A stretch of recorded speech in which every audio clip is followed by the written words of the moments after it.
Hello, everyone, and welcome to the Riverfront Red Show. We are a part of the Blue Wire Podcast Network, and this is episode number 543 of the world's most dangerous podcast, where we will discuss, the Cincinnati Reds, but specifically some of the best Reds debuts of all time. With me this week is the man behind RedReporter.com and an occasionally viral tweet, Wick Terrell. Wick, how are you, buddy? I'm good, man. Of all the dumb jokes I've ever made, like it's the ones you least expect where you look up and like, why is my phone buzzing? Mike Toyota. All right, cool. It just took off. So yeah, I cracked up. So I feel like every time you're on here, I always mention how you're arguably the best Twitter follow out there. And then I just happened to get on and I see you said a comment from you that just says, of all my tweets, this is the one. And then I look up and see your so Mike Ford got signed by a team in Japan, and Wick says Mike Toyota, and there's like 300 shares and thousands of likes. So let's go. 1.3 million impressions. I'm like, I've done like legitimately decent work and compacted it into tweets before, and things that I thought would be like informative and like baseball fans would want to read these, and it might pop off. And no, and it's like. I've had two viral tweets in my life. One is Mike Toyota. Another was talking about ripping cheeseburgers in half and calling them steaks. And I was like, but that's Twitter in a nutshell. And that's part of the fun of it. So it's like, I almost endorse it because of how dumb it was and the fact that it took off. So yeah, Mike Toyota. That says something about us, and we'll let people feel however they want to feel about that. We've been doing this for a while now. First part of the day is just vibes check. How are you feeling about the state of the franchise as of, what is today, July 11th? They've got some good pieces. The good pieces are actually playing pretty well right now. You know, Spencer Steer got hot. Tyler Stephenson's getting very hot. Hunter Greene is cooking as good as he has ever. Nick Lodolo's back. Struggled after coming back after a 40-minute rain delay, which is a questionable decision on the manager's part. Questionable. We can get into that a little bit later as well. Elly is back and running again, and Rece Hinds looks like he's perhaps more than the guy he showed as the start of the AAA season. We'll get into that a little bit more as we go down the line. They've got some good pieces. They are missing a lot of really good pieces, a lot of whom aren't going to really impact the team for a lot of the season. And so it's like, well, what do? Do you once again play the long game and say, well, we'll hope they're all healthy next year, and when they are, then maybe we'll see if they're better than they are right now when you're 5 games under 500? Maybe. It kind of seems like that might be what they do. And so once again, we're kind of thrust into that spot of wanting to appreciate the momentum that the good guys are building while realizing that they don't have enough there to back them to go anywhere right now. So it's an experience I think Cincinnati Reds fans have had a lot of over the last 20 years or so, where you've got things to root for and legitimately root for, and then a lot of losses in the loss column, and you're like, oh, yeah, the 26-man roster isn't quite complete. So, yes, the curse of fandom. This season, to me, has just felt, depending on the series, we're either feeling pretty good or it's the bottom of the barrel. I mean, this has been I think Chad mentioned this in his column this week, but when Nick Krall said he want to eliminate peaks and valleys, you know, I'm not sure exactly what he meant, but we are getting it's you sweep the Yankees, we're feeling pretty good again. Okay, maybe they're starting to get right, and then they get swept by the Tigers. And I'm not going to like trash the Tigers the way a lot of people were seem to want to do. They're the Reds. They're the same, pretty much the same team we are this year. Like they're just a couple games under 500. So whatever. The Tigers fans are probably like, well, if you guys want to have a good season, you gotta take 2 Reds. Yeah. So, but then we come back and we've taken 3 out of 4 from Colorado. It's the best thing that Reds fans have this season is whenever they play the Rockies. Not great for you because I can't watch. I'm blacked out here. I couldn't see the entire series. Yeah. So watch your Rece Hinds highlights on Twitter because that's all I got. But yeah, well, there were plenty of them. So there were. He's part of the reason that I'm feeling okay right now. It's been ups and downs all season long. If they can come out and somehow stop playing this back and forth game, high and low, and win 2 out of 3, or even better, sweep the Marlins coming up, then suddenly they're a game or 2 under 500 going into the All-Star break. Some guys come back after that. Who knows? We're Reds fans. All we can do is, I said in the Slack channel the other day, hope's not a strategy. We know that, but it's all we have. It is. I mean, you look up where they were last year at barely over 500, bad Pythagorean record because they got outscored a bunch, but won a lot of one-run games. It's the inverse right now. They've got a great Pythagorean record, but they've lost a lot of one-run games. And it's like, oh, so almost like the ebb and flow of baseball, if you take the sample size large enough, means that if you're going to be mediocre, it's going to even itself out. And so it's hard for me to get too jacked up about the fact that they've outscored their opponents this year by a good amount, especially after the Rockies series, and 5 games under 500 when the inverse happened last year, because over 230 games or whatever it is at this point in time. That's kind of what these Reds are right now, which is why a lot of us were pining for them to go spend money on the top tier talent as opposed to lengthening the roster with mid-tier talent, because you're just going to continue to have to hope to get lucky and not just be better than the other team. And I think that's kind of where they are right now. And whether or not they can get healthy and or get lucky enough, that's a dice roll. And that's kind of seems what their strategy is right now. So they're it seems like they're hoping for some sustained streaks. This has been a very streaky team. This is the first time, or it feels like 3 or 4 guys might be starting to click at the same time. Unfortunately, it happens when half the roster is injured, and the last 3 or 4, sometimes 5 guys in a lineup in a given night, you maybe didn't hear about until they showed up in Cincinnati for the first time. So we'll see. I'm certainly, not anywhere close to giving up yet because of the rule changes. Every team makes the playoffs except for the Reds last year. So we're going to hold out some hope. All right, quick standings update. Yeah, there's definitely still a chance. All right, so quick standings update. We got the Brewers leading 54-40. They are well ahead in first place. The Cardinals at 48-44. This is we are recording it at 8:30 Eastern right now, so I don't know if these games have changed since I last wrote this down. I don't like the fact that the Cardinals are playing pretty good. I really enjoyed last season when they were dog crap. So if we can get back to that, that'd be awesome. Pirates at 44-48 on the heels of another Paul Skeens masterpiece, which we can spend a couple minutes talking about that if you want to. He might be the best rookie pitcher I've ever seen. Yeah, I mean, honestly speaking, the Reds, knock on everything we've got right now, the Reds have been very, very good and very, very successful with their incredibly high draft picks, at pitcher. Hunter Greene is turning into the guy that we hoped he would be when he was the highest bonus of his draft class at the number 2 overall pick. Nick Lodolo, I'm talking out of the side of my head right now, but I want to say he was the first pitcher taken when he was taken by the Reds in that draft, 6th overall. And is pitching like he was the best pitcher in that draft also when he's been healthy. If you would have told the Pirates that, like, you're going to get somewhere in between Hunter Greene and Nick Lodolo out of Paul Skeens, they would have been like, sure, that sounds awesome. Like, we'll roll with that tremendously. And Skeens already kind of looks like he's just a tier above those guys, which is impressive to say the least, because it's an offering that is electric both in speed and movement. And when you get that, it's just, what do you do? That's Randy Johnson stuff, only from the right side, and probably with a slightly less distinct mustache, but still pretty impressive mustache.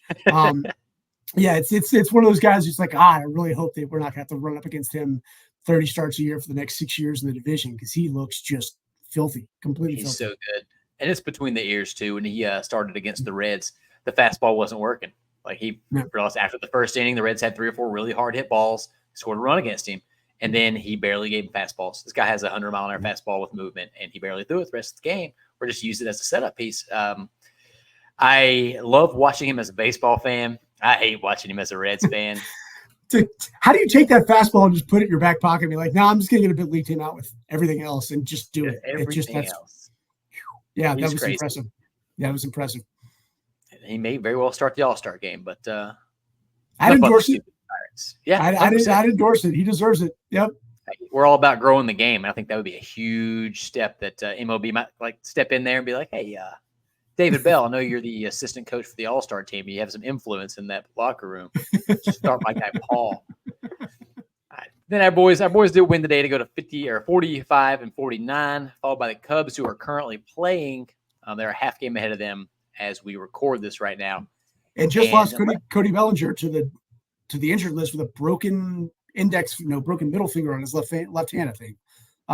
That's going to be a huge loss for them. It's a big loss for them. Plus, it's also a big potential loss to the trade market and for them cashing in on a rental player as well. So if you're rooting for front office logistics in the National League Central, maybe the Cubs lost a little bit of a bargaining chip there. But for a team that's struggled so far this year, that looks like that's a potentially very ill-timed injury for them. Yeah, 100%. Their bullpen has been a disaster. Yeah. I've really enjoyed watching that, and hope that that trend continues. Sorry to the Cubs fans in my life. Oh wait, there are none, because I respect myself. But it's not bothering them tonight. They are beating the Orioles right now 8-0. So baseball, yeah, go figure. But as of recording, the Reds are only 3 games out of that last wild card spot. I know that we can argue till we're blue in the face about whether or not the expanded wild card is good or bad. At the end of the day, those arguments lead us nowhere and are better served for a bar stool in Denver, Colorado, where something can be done about it. So I just want the Reds to make the playoffs. We do still have a chance. It's one thing if like you're a team that is aspiring to hang banners and you have hung banners and you've won pennants and you happen to have a year where you manage to just slip into the last wild card. It's another thing when you consider slipping into the last wild card, making the playoffs, and like that's your ascent into being like a relevant team again. And I go back and forth. Like there's a part of me that loves the expanded playoffs, and I don't want to turn this into a diatribe of me yelling about how things used to be or whatever. But you play every day for 6 months. Like not every team should get rewarded for playing every day for 6 months and then still have to be like, oh, well, now let's see where we are in the standings. Like, no, you should know by the last month if you're completely screwed or not. And you shouldn't get rewarded for messing around for the first 4 months of the season and then maybe deciding to like pay one extra player for 2 months and go for it to beat the other teams that are just trying to win 84 games also. It's dulled down the regular season, and I hate that because the regular season should mean a hell of a lot more. Like that's the whole fun of watching every day, is that it's got to mean something to watch it every day. And so they diluted that to concentrate on the postseason, which, if 40% of the teams make the postseason, it's not really the postseason. So yeah, the Reds still are legit in that regard. They're there, but there are teams that they are behind in the wild card. There are probably teams that they're ahead of in the wild card.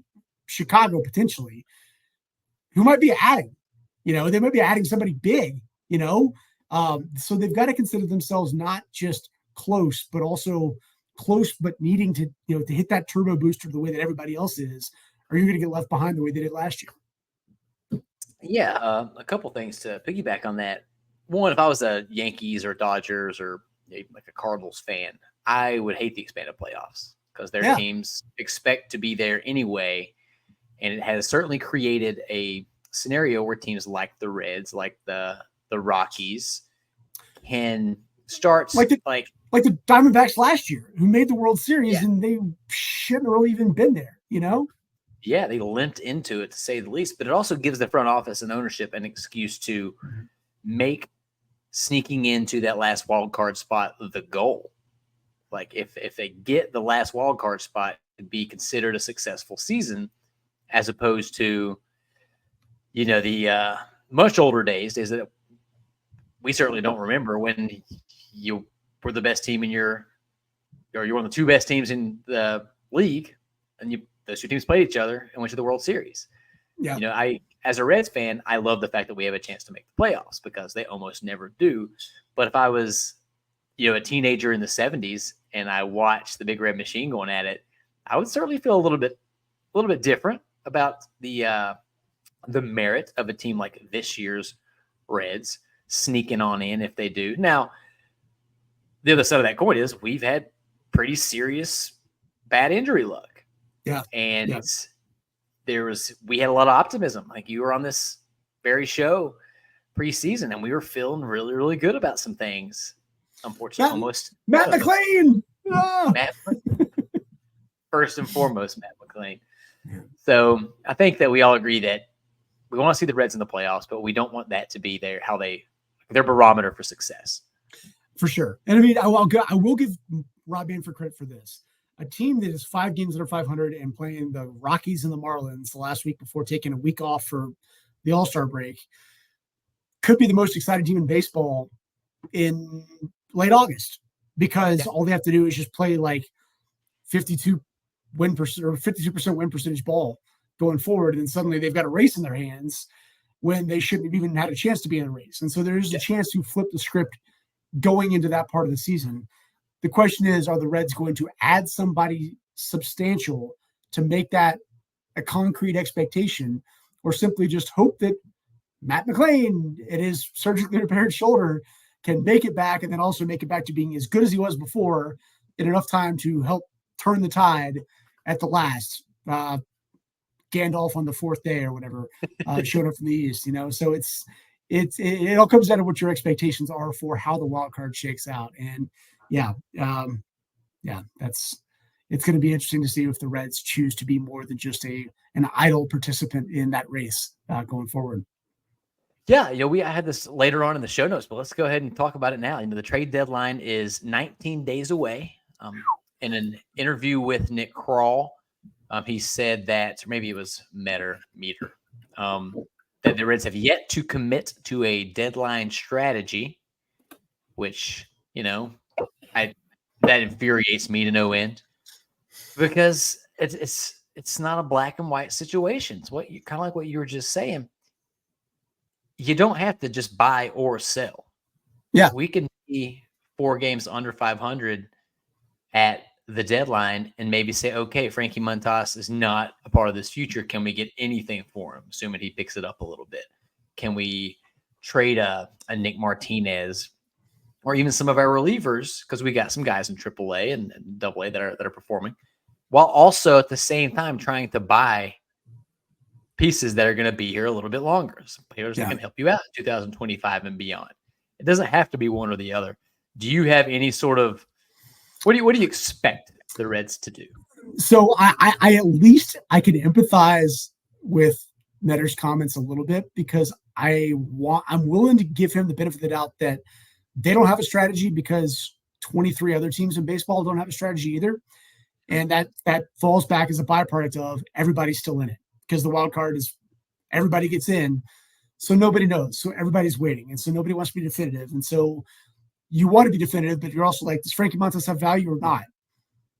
Could he be our biggest keep of the second half if we're in it and suddenly we need an arm? Or should we cash in because everybody else needs an arm? Like, it takes away the first 90 games of the season determining anything of value for the season. And that's what I talked about with, you play every day for 6 months, you play 162 games. That's to determine what it is you should be doing. And instead it doesn't, which means not that, this is GM front office speak. This is not on the field speak. It's not like the players don't know what they're supposed to be doing. But it's hard for a team to go out there every single day knowing that they're playing shorthanded and not have a front office that's willing to commit to help them out yet. Because they got to see a little bit more and see if the prices change, or see if you lose 2 out of 3 to the Marlins, or win 2 out of 3 to the Marlins, and something that changes. Like, it's such a razor thin margin to ask from them. Otherwise, they have to be so definitive that they risk putting their reputation and their jobs on the line. And so they're not willing to do that. And so they wait. And they wait.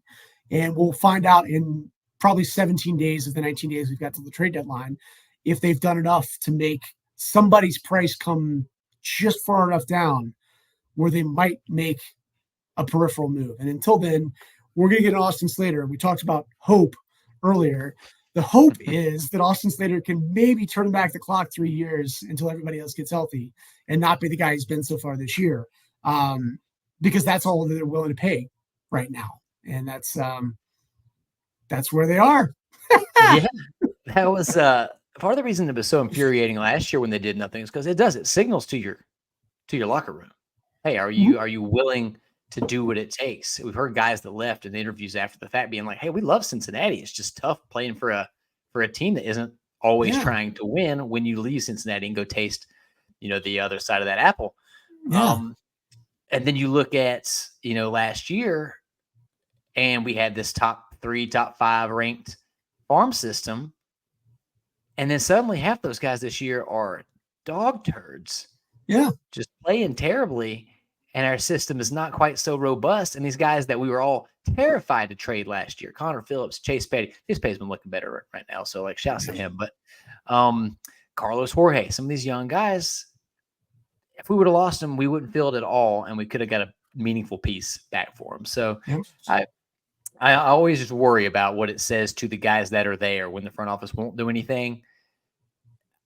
I don't know. I've never played in a locker room with those kind of stakes, of course, but you know, time will tell. We will see.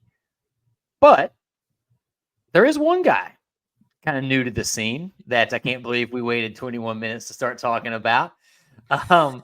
He didn't homer today, so he got bumped down the priority list, right? Such a disappointment. He only had 2 hits today, including a double. But so we're going to actually use a viewer mail question to dive right into this. And we'll pepper some viewer mail questions in throughout the episode instead of doing them all at the end. But as always, these come from our friends and family at patreon.com. We'd love to have you join the fray over there. We're constantly talking Reds and all kinds of other wacky stuff. So come join the family at patreon.com/RiverfrontCincy. This question comes from Dave Magram. And so where did Rece Hinds come from? I don't remember hearing anyone talking about this guy. I'm pretty sure I've heard more about Ruben Ibarra than I have Rece Hinds. Is he a secret weapon? I apologize for the Ruben Ibarra talk. I like my big fellas. I want the Reds to feel just 9 giant hefty dudes for the entertainment factor. But Wick, you do some prospect watching over there at Red Reporter. You know, what was the book on Rece Hinds? So I'm looking at it right now. His April last year with the Chattanooga Lookouts, he hit 158 with the 217 on base percentage, 5 walks and 35 strikeouts, and a 520 OPS. Inched it up a little bit better in May. 4 walks against 38 strikeouts at 247, 277, 472. And then things kind of began to click. And from June 23rd until the end of the season, over his last 50 games, he put up a 942 OPS and hit 11 homers.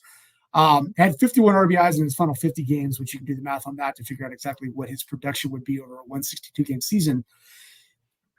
He's a guy who takes a while to get going. He's done it time and time again at the lower levels. He's a guy who comes with all of the tools. Maybe not contact, but the other 4 tools he's got. He's got an incredible arm. He's got the ability to run, and he's got power that some people just cannot replicate. TRRS from Fangraphs, I think, tweeted at one point last night or 2 nights ago that if anybody could possibly have 90 power, it's Rece Hinds. It's just he's got to find that groove, and when he finds that groove, I don't think it matters what level he's at. He's in that groove, and he's going to be one of the hottest hitters in baseball. He homered in his last game at Louisville before he got called up the next day. So if you trace back his first couple games with the Reds, and then also loop in that game with Louisville, he's had 5 days that have just been absolutely nuts. Riding that hot streak is kind of what you really need to do with him. It's what you need to do with everybody. You know, you can't afford to do it with some guys because their defensive value and their base running value and everything else. But when his bat gets hot, he is a legitimate prospect. There's a reason why he was a 2nd-round draft pick and got a big bonus to do so. It's just kind of taken him a little bit longer to come around to being consistent enough for them to put faith in him right now. And they did. And damn if they didn't time it absolutely perfectly. So I'm almost annoyed that it's just 3 games with the Marlins and then the All-Star break, because I'd love to have him get 3 or 4 weeks of this stuff before it finally started to peter out a little bit, because the dude just looks like he's absolutely the best player on the field right now. Yeah, he even said in a quote after his, I guess it was after his 2nd game, he's like, when I get hot, I feel like no one can stop me. He said, I would say the last week or so, I started heating up a little bit. I cut my strikeouts down and started putting the barrel on the ball a little bit more. The ball looks slow and big coming into the zone right now. He's just this toolsy kind of guy, and you wonder if sort of a la Brandon Williamson last year, who wasn't putting up the best numbers in Louisville, but something clicked when he got with that big league staff. Maybe they can find something to, sustain this a little bit for Rece Hinds. We certainly don't expect him to continue what he's doing right now. Let's get into what he's doing right now. The guy just feasting on Rocky meatballs. In his first game, His first big league hit was a hustle double, and then he hits a 449-foot bomb. And a 6-0 Reds win. It was the second longest home run in a debut since they started recording home run length. Annoyingly, the first place was Wednesday's number 9 hitter for the Rockies, Sam Hilliard, who went clear and hit 2 that night. But then in his follow-up, Rece Hinds, 3 more hits, a double and a triple, and an even further bomb at 458. And he's one of those guys that I just turned everything down off in my house and turned the volume up on my phone and looking at the replay of his second bomb. It sounds different. I thought the cops were going to get called because there's gunshots going off in my living room. That home run to me was perhaps more impressive than the first one. It went further, so it's technically more impressive. But that wasn't his prototypical full extension swing. That was him recognizing a pitch on the inside of the plate and adjusting, and almost like chop swinging at it, and caught the barrel on it so well that it just exploded. It's one thing if you go out there and swing your full normal swing like you're on the driving range or whatever, and you hit one that happens to go far. That was a reaction swing, and he barreled it up and hit the absolute snot out of it. And it was amazing to watch. It was absolutely amazing to watch. And so, I'm as excited as I can be about him. Will Benson has actually kind of popped in my head when I thought about Rece Hinds kind of emerging right now. A guy the Reds took a risk on going to get before last year, brought him along slowly, bit part player, platoon player only, and then finally started realizing that he was heating up to the point where you could put him in the lineup every day against right-handed pitching. And his numbers by season end, when they put him in the right scenarios, were tremendous. They've asked a lot more of him this year, and it hasn't worked out quite as well. But Benson was a former first-round pick with a lot of swing and miss issues. But when he got hot and got in the environment that he felt confident enough in to be hot, just was one of the 2 or 3 best hitters in the Reds lineup. And that's where Hinds looks like he is right now. So exciting. Yeah. You can tell the rest of this ball club seems to feed off guys like that. Will Benson on so many occasions last year and a couple this year. He's obviously been struggling. Granted, he's not been put into position to succeed with all these injuries and what's been going on. But the Rece Hinds experience has been wild. In Game 3, he had a single just to prove to all of us that he could hit singles if it was required. He's got one. He's got the one. And I think he got another one today in the 2 hits, including a double. So, I'm not going to expect too much from Rece Hinds. He's that type of guy that you always see on Reds Twitter, the people that follow the minors really closely, posting clips of him doing something incredible and then saying, if this guy ever figures it out, watch out. And who knows? We've seen those players that come in and got hot and never heard from them again. But I don't see any purpose in making those comparisons. Let's just enjoy this ride and hope that this incredibly talented guy figures it out. One thing I found interesting was that he said in one of his interviews that he's not really a big baseball guy outside of the game. Like his personal and professional lives are very much different. And part of me wonders if now that he is in the big leagues, when he's going to have no choice but to, eat, drink, sleep, and breathe baseball, if that's going to kind of fill in those gaps a little bit. So he has a beautiful young family, so hopefully it doesn't take away from that. I don't know if you didn't get to see anything because I did get kind of later. Yeah, MLB won't let you, but the interviews with his mom, the conversations they were having were just incredible. So we're loving the Rece Hinds experience, but that gave us a chance to start thinking about some of our favorite Reds debuts of all time. So all the listeners out there, if you don't mind walking through memory lane with us. We just talked about Rece Hinds. First, the most ever 5 extra base hits in the first 2 games are the most ever in the history of Major League Baseball. That's a long time. The first player to hit 2 home runs over 445 since it's been tracked.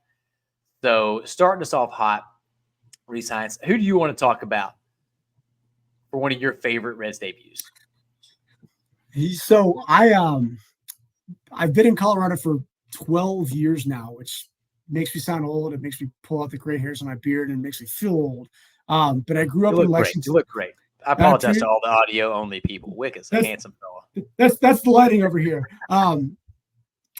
But I grew up in Lexington. Lexington was home until 2011, and that's why my Reds fandom is as deep as it was, because I actually saw some good times way back then. But when Jay Bruce got called up, I literally just cleared my schedule. My now wife, was my girlfriend at the time, and she was working at a golf course outside Georgetown. I called her and said, "I'm picking you up from work, and we're going to the Reds game tonight." And she was like, "Cool." And so we drove up to get the opportunity to watch Jay Bruce make his debut. It was set. We were in the left field bleachers, kind of just behind the foul pole, which I remember distinctly because he had a double that he went the opposite way on. And I was like, a lefty going the opposite way off a lefty. Like, this guy's gonna be a Hall of Famer. Part of a 3-for-3 night. I think he had a couple walks as well. But just the electricity of not just it being Jay Bruce performing well, but that was the number one prospect in baseball. And like, the Reds haven't had the number one prospect in baseball that many times over the course of history. And so for him to get called up and then just immediately perform that way, it was like, wow.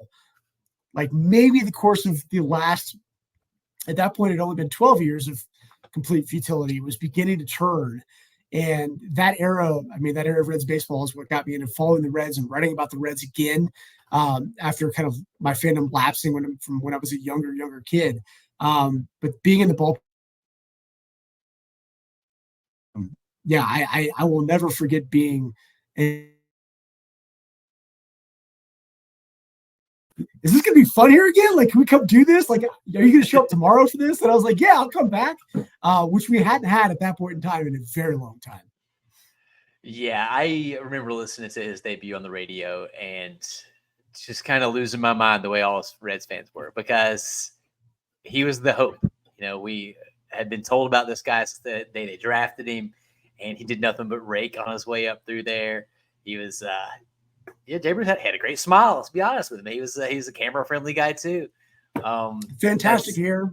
Yeah. Just great hair, all of the things. So that's definitely worth a mention.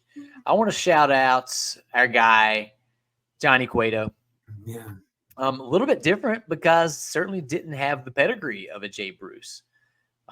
We were intrigued by him. He had that, that incredible wind up, like Louis Tiant. But then he shows up and he goes 7 innings, 1 earned run with 10 Ks. And it was just like the light bulb moment for Reds. We're like, oh my God, do we have something here? And it was not quite as rosy as that for the rest of his rookie season. But we come to find out that, yeah, we did have something. We got that diamond that nobody expected. And, is arguably the greatest pitcher of my Reds fandom.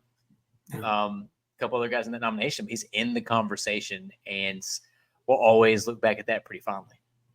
Yeah, for sure. I mean, it was that entire generation of player. And like, we had seen, talking about the top prospect in all of baseball, the top pitching prospect in baseball was Homer Bailey. And we'd seen him come up at 22 and seen him struggle, flash brilliance, struggle, which he basically did throughout his entire career. But like, the consistency wasn't quite there. And then all of a sudden Cueto pops up and you're like, oh, wait, like, we don't have to put all of our hopes on Homer because we got this guy too. Like, oh yeah, all right, now we're onto something here. I'll kind of dovetail on this, and not to get too condensed on the nostalgia of 2007 and 2008 as we ran into the fun years of 2010 and 2012. But Joey Votto's debut did not go great. He pinch hit for Gary Majeski in the 6th inning of a game against the New York Mets and struck out against Guillermo Mota, I believe, in a pinch hit appearance. That was a name I have not heard in a long time. Either of those names, Gary Majeski or Guillermo Mota. Look it up with that box score. We've got Norris Hopper, Jeff Keppinger, Ken Griffey Jr., Brandon Phillips, Adam Dunn, Jorge Cantu, David Ross, and Alex Gonzalez in that lineup. Matt Belisle started that game. Jesus. Yeah. Did not win the next day, Joey Votto got his first start of his career and went 3 for 3 with a homer and a double, and in Joey fashion, walked. He proceeded to go 7 for 13 over his first 4 games with 2 homers and 2 doubles. I kind of forgot that he burst on the scene in that 2007 year where it was still kind of a transition because we've seen him, but we hadn't seen everybody else that we've already talked about. So by the time I talked about being excited about seeing Jay Bruce play, it's because we'd seen Joey Votto play for almost a year at that point. And it's like, whoa, we've already got one like battleship in our lineup now. So if we have another one, suddenly it's not just we've got a good player on the Reds again. It's we might have a team worth rooting for again. And so those who forever will be hand in hand because they emerged at the same time, or the reason why those teams were so talented offensively. But while Bruce's debut gets a little bit, I think, more recognition, it's worth looking back at Joe. Skip a beat. He was from the start. Yeah, a lot of that was because of the fanfare, right? He wasn't the number one draft pick. We didn't have the access then that we have now to these prospects. Like guys like Hector Rodriguez, where I'm watching every single at bat, on a Tuesday from my phone. We didn't have that for Joey. He was just this guy that we kept hearing about. He's producing down there. He looks great. He's going to be up soon. A little bit older, I believe, than Jay Bruce was when they made their debut. He used to be a catcher from Canada. Like, who knows? Like, we'll Canada, see, sorry, Joey Gaditza threw me off. I'm like, baseball in Canada's too cold up there. It's crazy.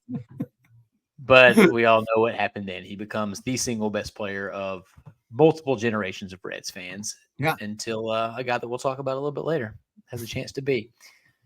But all right, let's keep going. We'll keep it current for now. I want to shout out our guy Spencer Steer.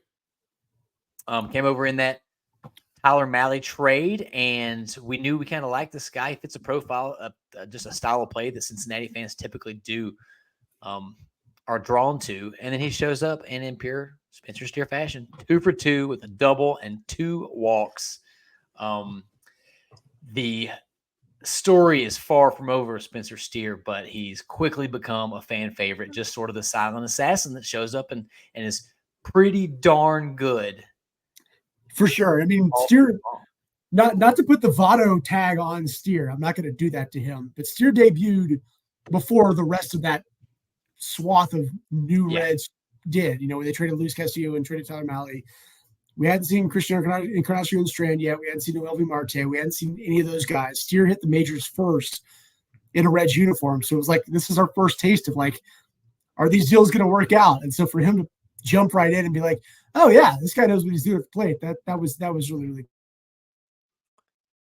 Yeah, he's creeping up there with almost an 800 OPS. So another few good games, and he's right back there in the thick of it.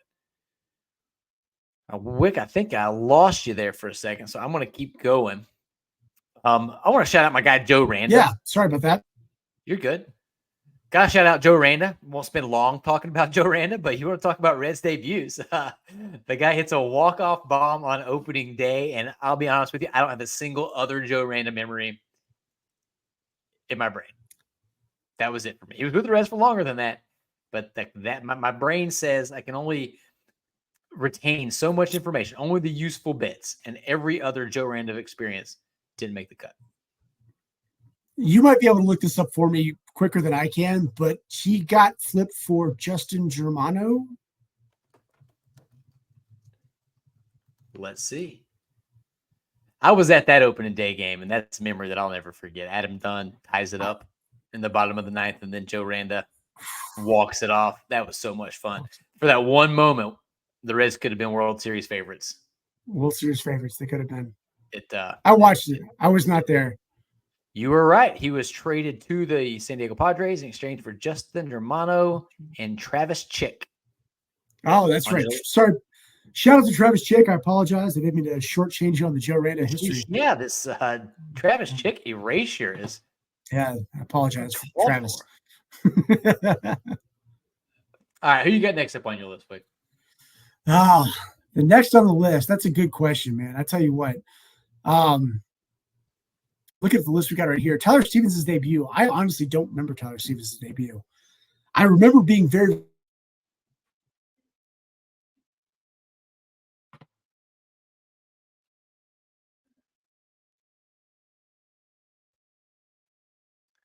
I think I might have lost you again. Needed catchers desperately at that time. And so his actual individual debut, I'm struggling to remember. I'm seeing the stats, but I don't have it like a filed away in the memory for me.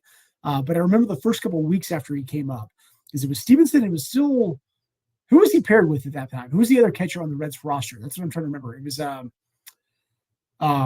this was post Ryan Hannigan, obviously. It was Tucker. It was Tucker and Tyler Stevenson. And the way that they mixed and matched Tucker as Tucker began to stop switch hitting, seemed to be kind of like the evolution of Reds catching at that point in time. And it seemed to me that Tyler's debut obviously was brilliant looking at the numbers, but kind of the way that they dovetailed together was like, okay, we've got a good defensive catcher and we've got both sides of a platoon that are accounted for here. And that let Tyler kind of grow into, knock on wood, what we're hopefully finally starting to see over the last couple of weeks at the big league level, where he's healthy and hitting both righties and lefties.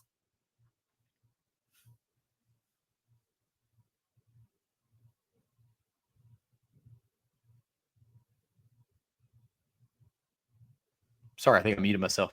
Tyler was a bit player back then. He wasn't out there 120 games even. So while he was awesome, it didn't quite carry the fanfare of some of these other guys we've talked about.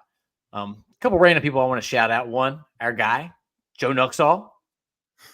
Absolutely shelled in his debut. Just crushed. But he was 15 years old, and that's pretty cool. A guy that I did not know about until I started looking up all the props.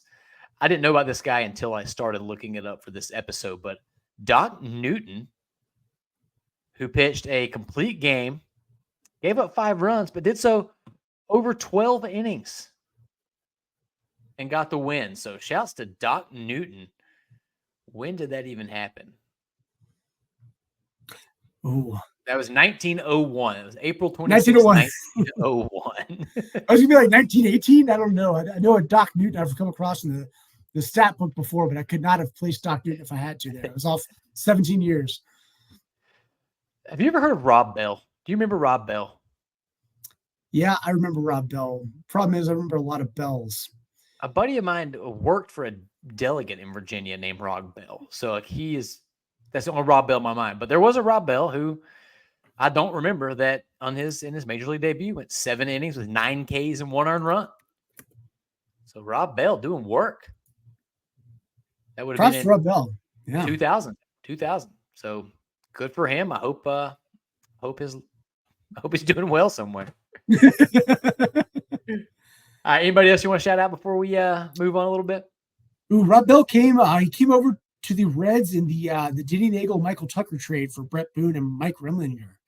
That's right. And it eventually was traded by the Reds to the Rangers for Edwin Encarnacion. So there we go. Hey, Rob Bell's pretty important piece in Reds history. Rob Bell was very firmly entrenched in the Reds transaction tree, a 3rd-round pick by the Braves. So, his reputation preceded himself at that point, apparently. So, yeah. I can see the negotiations now when they were trying to get Edwin Encarnacion. They're like, this guy went 7 innings pitched with 9 Ks and 1 earned run. He's ice water in those veins.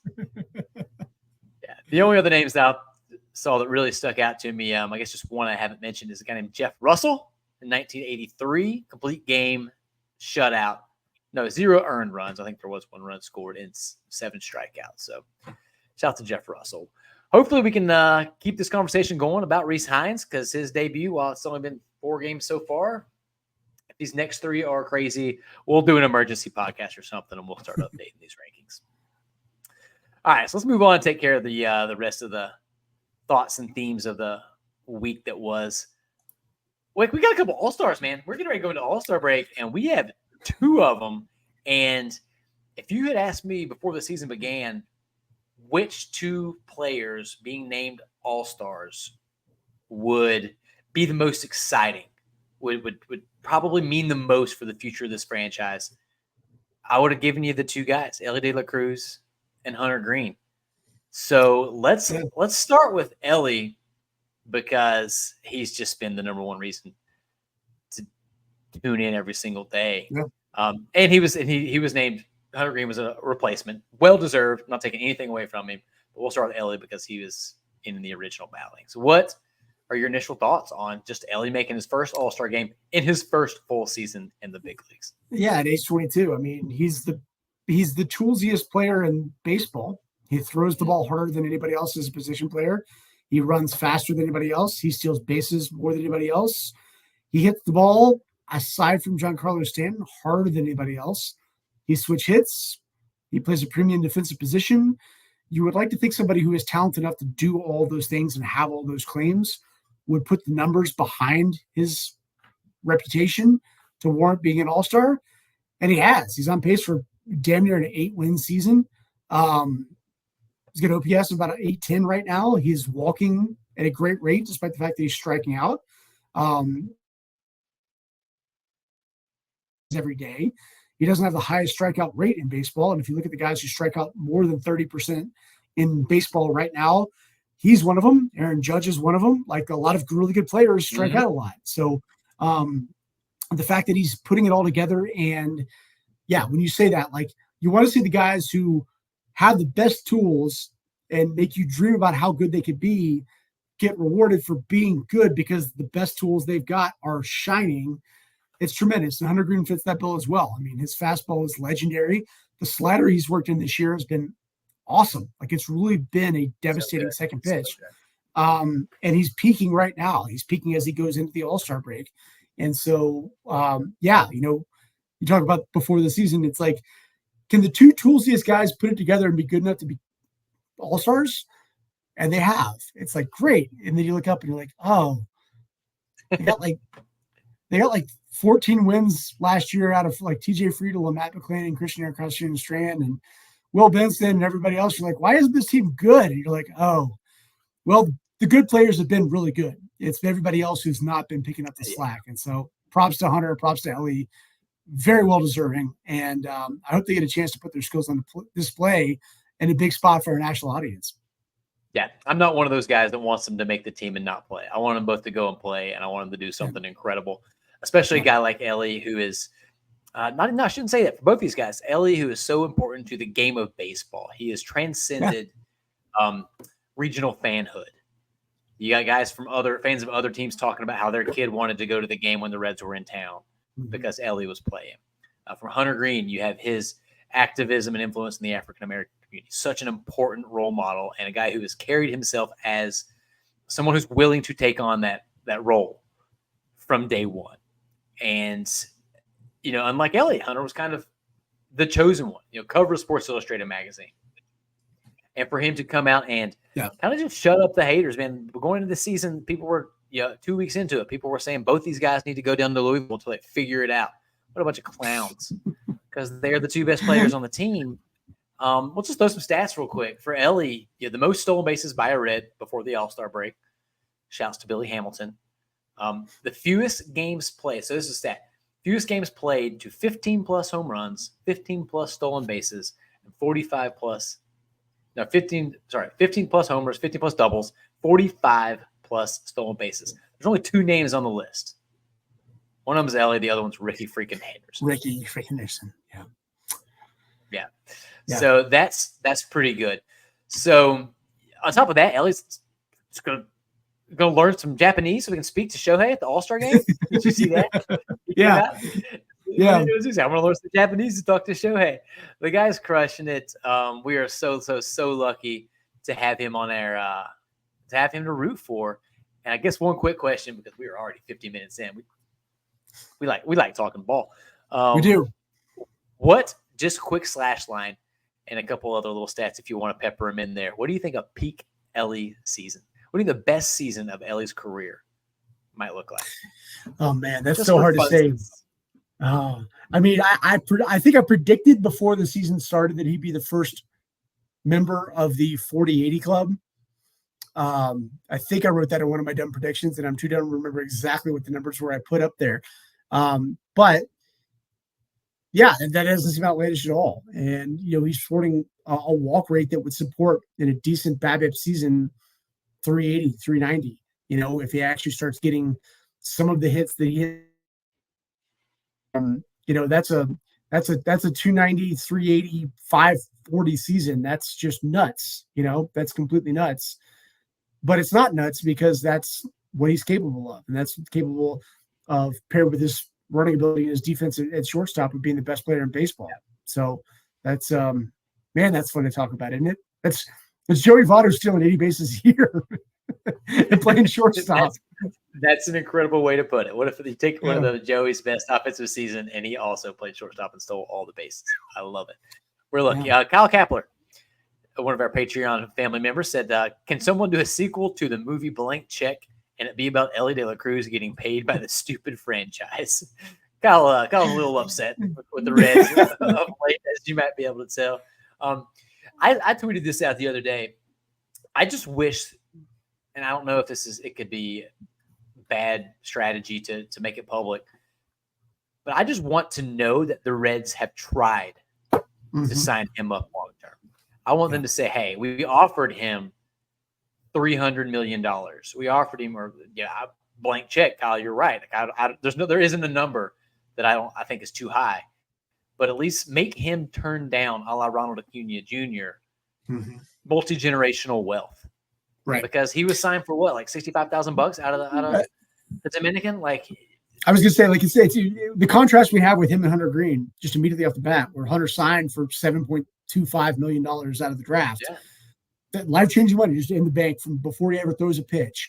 But then they also managed to get him to sign a contract that now in hindsight looks incredibly valuable to the club. So it's like somebody who had that big first check, but then also agreed to the very substantial, but also team-friendly second check. Large dichotomy with Elly signing for $6, whatever it was, and then also wanting to push that's the thing, he wants to push the issue on a contract. He hasn't signed one yet. It's just a very interesting way to look at just the business of baseball, because the further into his progression he gets, he's going to lose a little bit of service time, but I think the more games he plays, the more expensive he's going to be, because the more things he's going to do that nobody has ever seen before. And you can't put a price on that. And so there's a part of me that says, I want the Reds to go out and sign him because I want to be a Red for as far as he can be. But also there's a part of me that says, I want Elly to keep pushing the issue and showing us stuff that there's never been seen before. Of 104-mile-an-hour throw from shortstop because he can.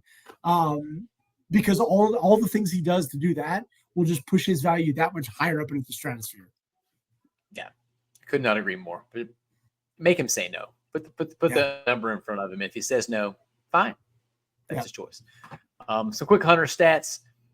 I guess what for me has been so impressive with Hunter is that he's improved in that progress, that jump that we've been talking about for so long.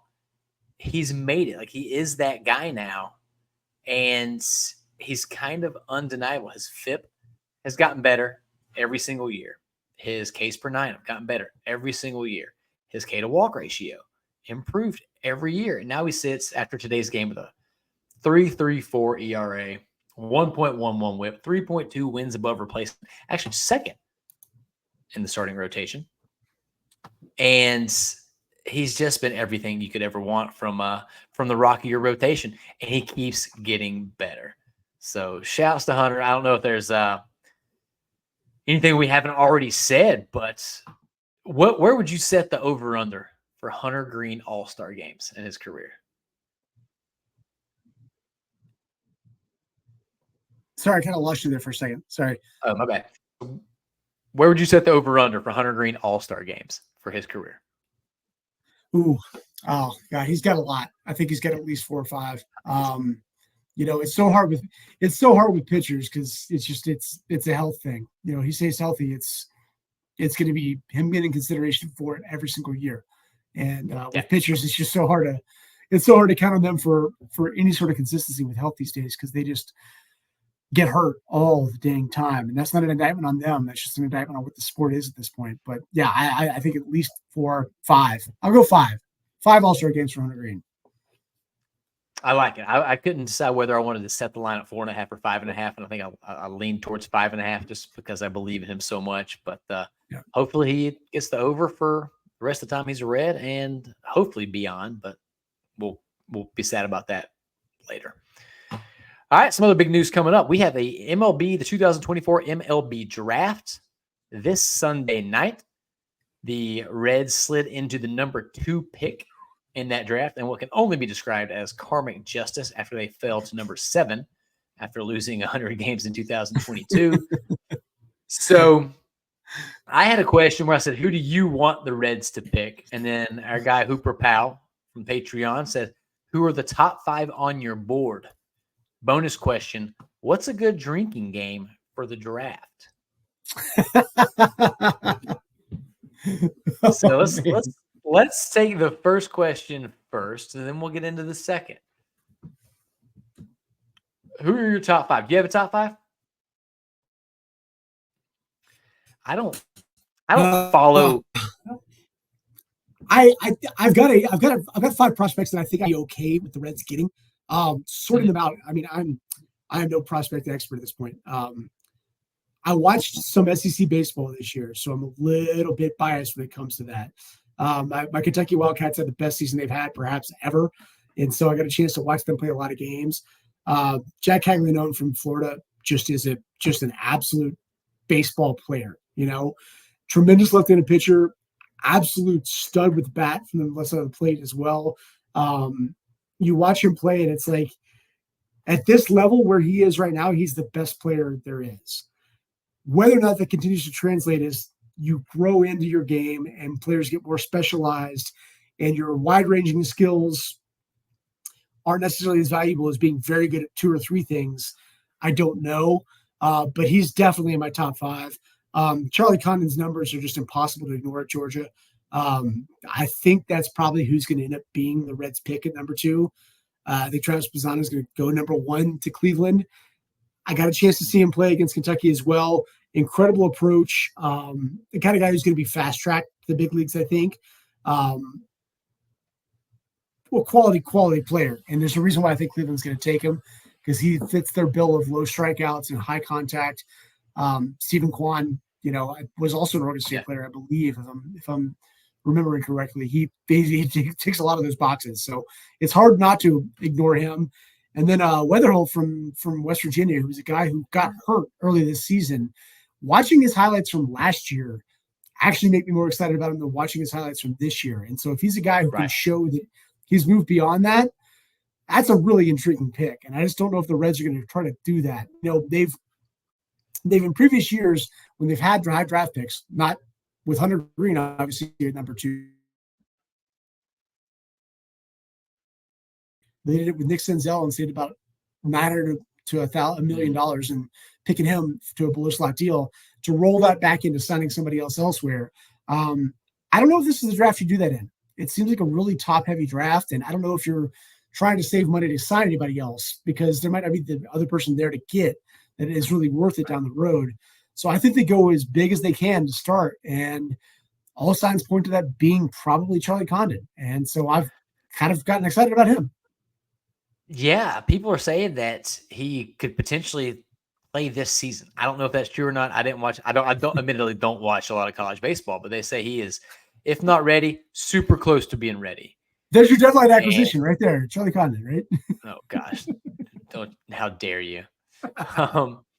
Some other names for Hooper. You mentioned Travis Pisano. I think a lot of people think that I think he's going to be the number 1 overall pick. There is some talks that Cleveland might go with Weatherholt. That he might fit their profile better. Just looking at some mock drafts. Who are some of these other guys? There is Nick Kurtz, who is a power hitting first baseman at Wake Forest. Then the only other guy I wanted to mention was that pitcher, Chase Burns, out of Wake Forest. The Wake Forest connection, the Rhett Ladder connection. It could be. They did a lot of Wake Forest scouting last year before they took him. So the New York Knicks are getting all the Villanova players. The Reds are going to get all of the Demon Deacons. All the Demon Deacons. Tim Duncan in the front office, right? Absolutely. So I guess for a drinking game, anytime you hear the word tools, you have to take a drink, not a shot, because you'll black out before the 3rd pick. But you take a sip every time you hear the word tools. You hear the word SEC. I was going to say or SEC or a conference. All right, so Hooper, follow up with us. Let us know how that goes. If anybody else has any good ideas for Hooper, tweet at Riverfront Cincy, and we'll make sure that we put this drinking game together. Live tweet your progress too. Absolutely, we need evidence of this. All right, let's run through the rest this real quick. The Reds got Austin Slater. You touched on that. We're not going to spend a lot of time on Austin Slater. His nickname, according to Baseball Reference, is AC, which certainly appeals to a specific generation of TV watchers. So Max, yeah. Alex Young is gone. AC Slater is in the house. He's got great dance moves. He's an incredible wrestler for Bayside High School. He's got some biceps that Michael Lorenzen's probably jealous of. He's also been atrocious this season, and hopefully he is not anymore because he's a Red now and he's wearing the right laundry. I do want to touch on these injury updates before we call it a show, and especially one that I just have to get into because I've been this guy's biggest fan, been driving the fan bus for Graham Ashcraft since I first heard about him like 4 years ago. And it's been interesting to say the least. It's been a saga, if you will. He was auctioned to AAA because he wasn't pitching well, quite frankly. He's often looks really, really good for the first 2 times through an order, and then every player on the opposing team becomes Barry Bonds the 3rd time they face Graham Ashcraft. That's not good. So they send him down to AAA. Injuries happen. He has to come back up. Looks okay.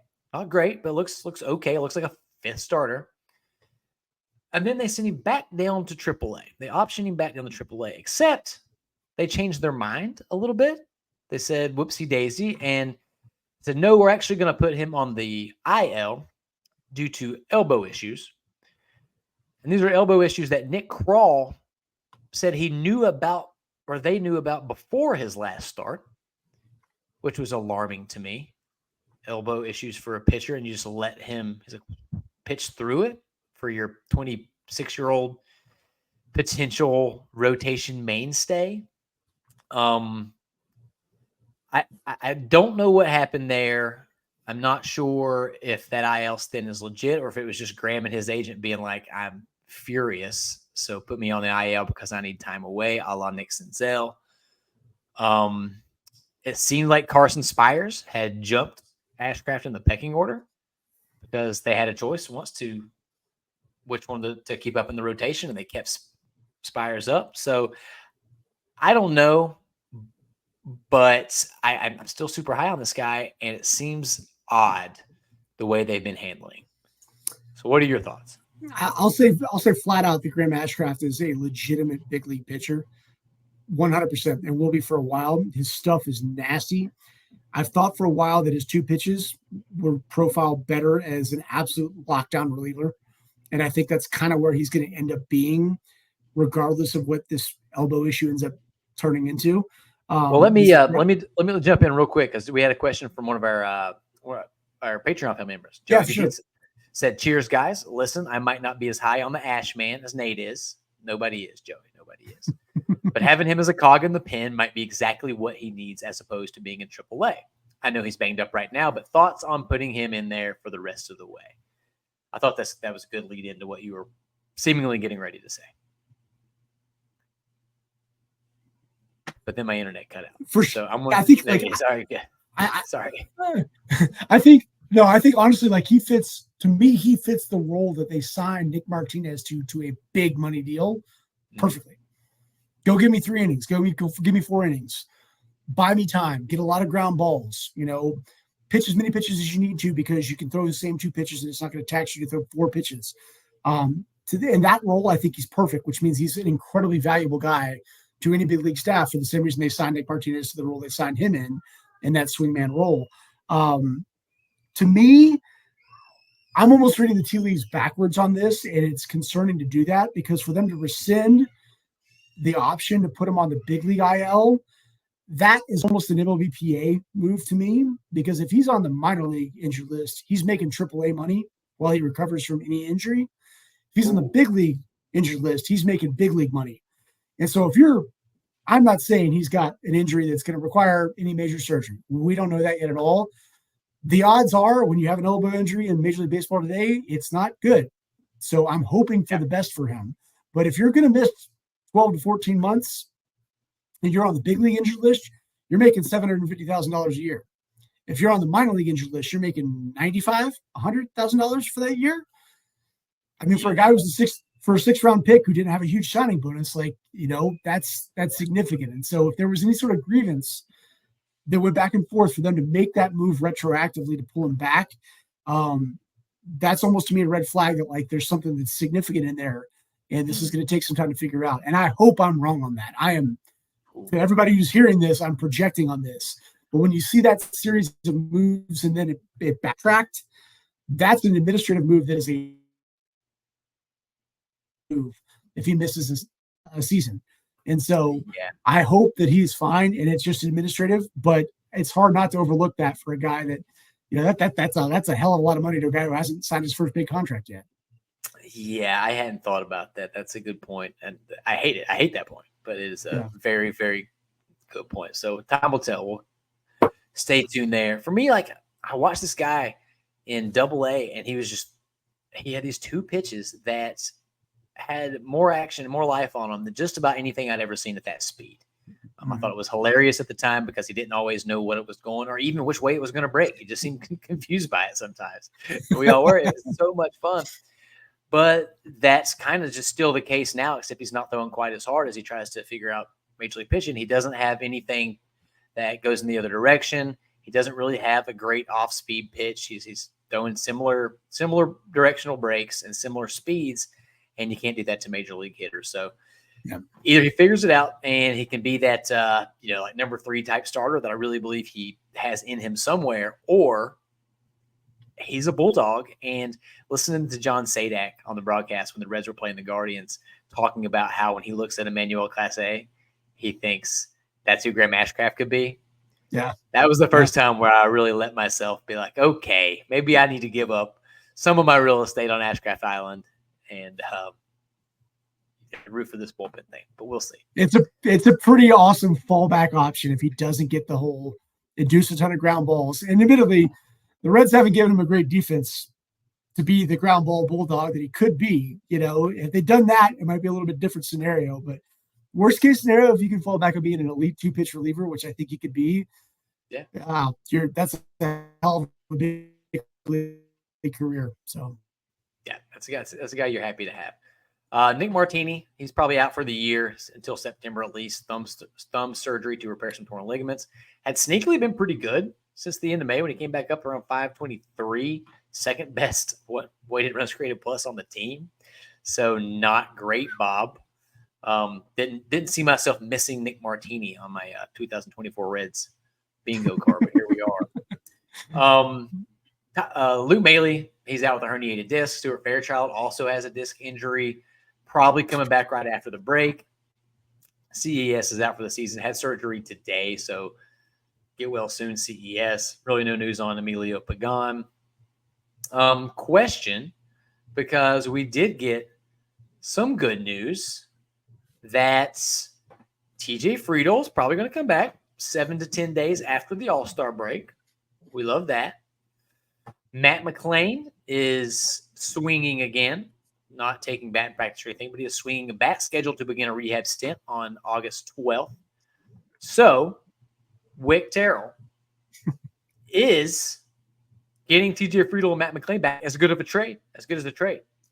And if so, will Nick Krall hug his prospects even more tightly just to further that bond between player and organization now that undying loyalty has been proven? Yeah, getting Noelvi Marte back was about as good as a trade too, right? Until the playoffs. Yeah, until the playoffs. I can't help but just bring it back and just say it plainly that you were 9 games over 500 and in first place in the division with the same cast of characters and weren't willing to cash in on them when all of them, literally every single one of them, was having a great year. None of them are having a good year. Yeah. None of them are having this. This is why I'm empty. None of them are having a good year this year. Edwin Roy is out for the year. CES gone. Connor Phillips has been horrible against. They sent him to Arizona. Cash it. Yeah.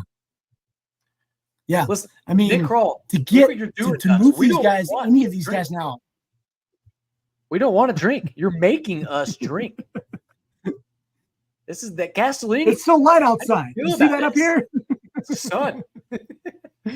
But to move any of those guys now is selling so much lower than you were on them last year that you're not just acknowledging that their fluke is worth bailing on, but you're acknowledging that their peak wasn't worth holding on to at the time either. So you're double egg in your face because you didn't sell high. Now you're selling low. You're selling low on a team that's not 9 games over 500 in first place. So I don't see him doubling down on something to do something major for this particular team. And with Friedel back and McLean is September call up, and like they're gonna, you know what they're gonna do, and they're gonna add. They might add Alston Slater's brother. I don't know. Does Alston Slater have a brother who's a right-handed reliever? Like they'll go find. He has a best friend. His name is Zach Morris. Yeah, they're gonna find the difference between their FIP and their xFIP and try to find somebody who might have a positive regression for the last 30 games of a season, who is either not under team control and won't cost a lot, or is an expiring contract, and add at the fringes and hope that things simply just get a little bit better. That's what they're going to do. That's who they are. That's what they do. And yeah, you're right. I'm going to write about it. So, yep. Well, let's try to end this on a high note. So we'll make sure you send out that article. We'll take a look at that then. 2 more viewer mail questions before we wrap this up. First one comes from Rex Scott. It says, Wick said back in March that he thought the Reds would win 86 games and get into the playoffs. He also said that they would lean more on their pitching than their hitting and was dubious, as we all are, about Krall making a move to improve the team before the deadline. Would Wick revise his spring prediction in any way? We also had a similar question from James Urban, reaching the halfway point of the season. Is this the year you expected so far from the Reds? First off, shout out to you predicting the Reds were going to lean on their pitching. We ran long, so we didn't get to dive into it as much as I would have hoped. But Andrew Abbott has been otherworldly. Awesome. He should be an all-star. Like he might be an all-star replacement at some point in the next couple of days. You can easily argue he's had a better season than Hunter Greene. Yeah. They've had shockingly similar seasons. Yeah. So I'm a bit surprised by that. But this question was addressed to you, Wick. Would you revise your spring predictions in any way?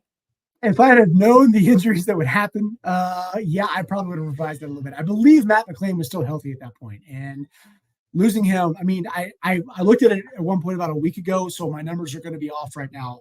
But I mentioned it briefly earlier in the podcast that McLean and TJ Friedel and CES and Will Benson combined for like almost 12 wins last year, and they were like at like minus 1.8. Like that, I mean. Some of that's underperformance, obviously, but it's also just like that's 3 of your best players and a good quality platoon and fourth player that are just like completely washed out. So if you hey, look, there's a chance they might go 82 and 80 again and make the playoffs. They might still make the playoffs at that point with how bad the National League wildcard race is right now. So I will slightly revise that downwards, but the idea that the front office is going to go out and help them, I still agree with the firm. No, that's not going to happen. There will be no blockbuster this summer, and they're going to have to roll with what they got.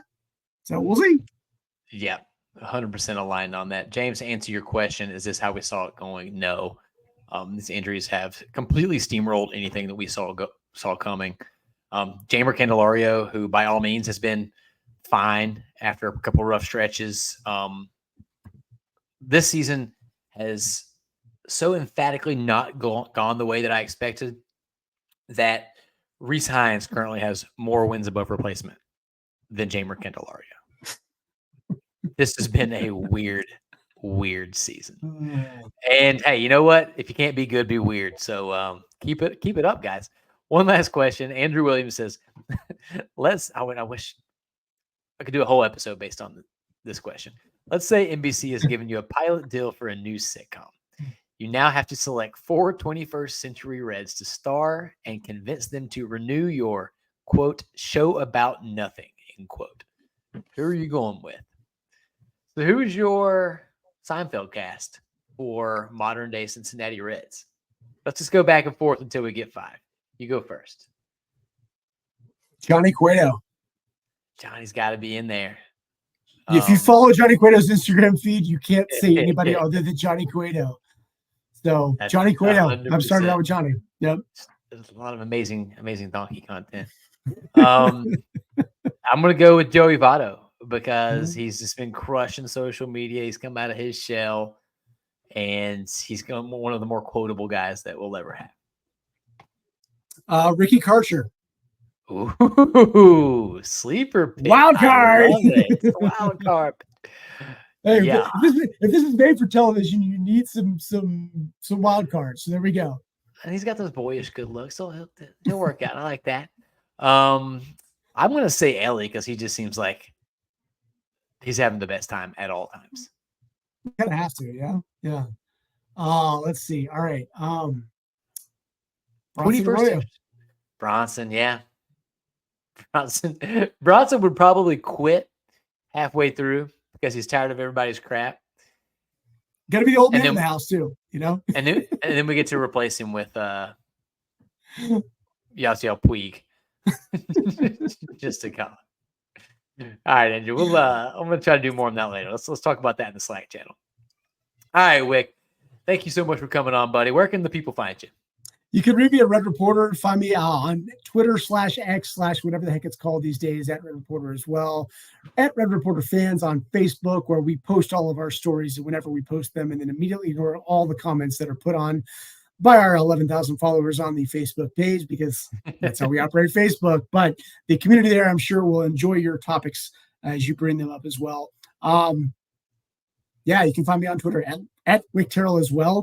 And I will do my best to make sure that as the baseball transaction season heats up over the next 3 weeks, as we get past the All-Star break, that's kind of when I fall into my comfort zone of writing about baseball, is when you find out what teams are willing to put themselves on the line and which ones are simply going to sit on their hands and have opinions about those choices of action. So the next month or so is generally my favorite time of the baseball season. I said that because I'm a Reds fan and I don't get to watch October baseball. So that's where you can find me. How dare you?